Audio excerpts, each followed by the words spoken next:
enfin, pour conclure avec vous, Christophe Grosset, quel est votre conseil du jour pour bien gérer son compte de trading ? Alors la semaine dernière, nous avions approfondi la possibilité d'utiliser des produits de bourse pour gérer, en fait, pour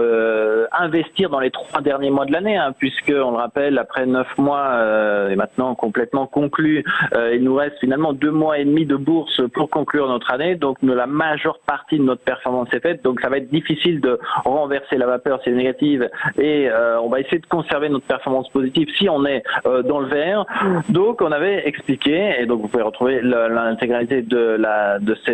cet approfondissement sur la vidéo, comment on pouvait utiliser des produits de bourse pour quand même continuer à profiter des opportunités sans devoir en fait risquer une part de son capital trop important. Alors quelle va être la réaction, en fait, comment on va devoir se comporter pour faire la suite avec ce qu'on s'est dit la semaine dernière, comment on va devoir se comporter comme on le voit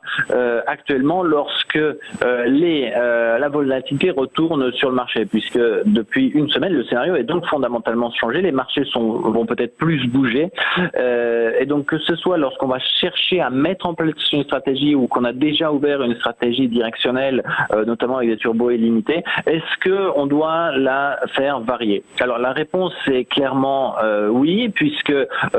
si on a bien sélectionné son produit, on aura sélectionné, que ce soit un turbo ou un variant, on aura sélectionné un effet de levier qui aurait été compatible avec notre scénario de la semaine dernière. Aujourd'hui, les marchés bougent plus, ce qui veut dire que si je suis par exemple sur un turbo illimité, j'ai un risque supérieur de voir ma barrière franchie. Donc très concrètement, si j'avais pris un turbo avec une barrière située à 10 sur une action qui valait 12 la semaine dernière, il est aujourd'hui beaucoup plus risqué, enfin on a beaucoup plus de malchance de voir cette barrière franchie puisque les marchés sont plus volatiles. Donc ce que l'on va pouvoir faire,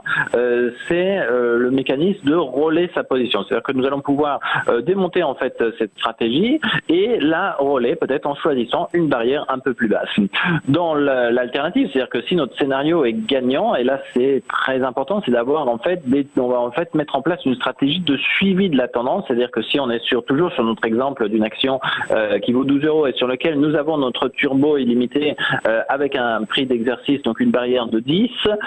si l'action est par exemple passée à 13, nous allons revendre ce turbo, encaisser donc une partie des gains et en racheter un avec un prix d'exercice de 11, ce qui va nous permettre en fait d'encaisser 1 € déjà de bénéfice, de le mettre de côté, de l'encaisser, de le sécuriser et de continuer à profiter de la baisse. L'important, ça va être de faire effectivement évoluer ces niveaux de stock finalement en substituant les actions, enfin les certificats que nous avons en portefeuille et en les faisant en fait passer d'un prix d'exercice à un autre. Donc vous le savez, sur Unicredit, on émet tous les jours, donc on a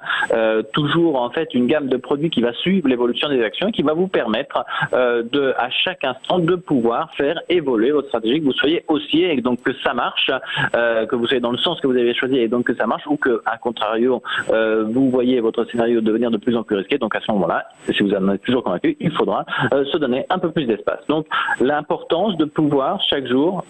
faire évoluer, peut-être pas sur fréquence quotidienne, donc tout le monde de le suivre chaque jour, et sur fréquence hebdomadaire, de repenser effectivement si le niveau de barrière que nous avons dans notre portefeuille est satisfaisant, doit être réajusté, et pour le réajuster, on revend son produit et on en rachète un autre.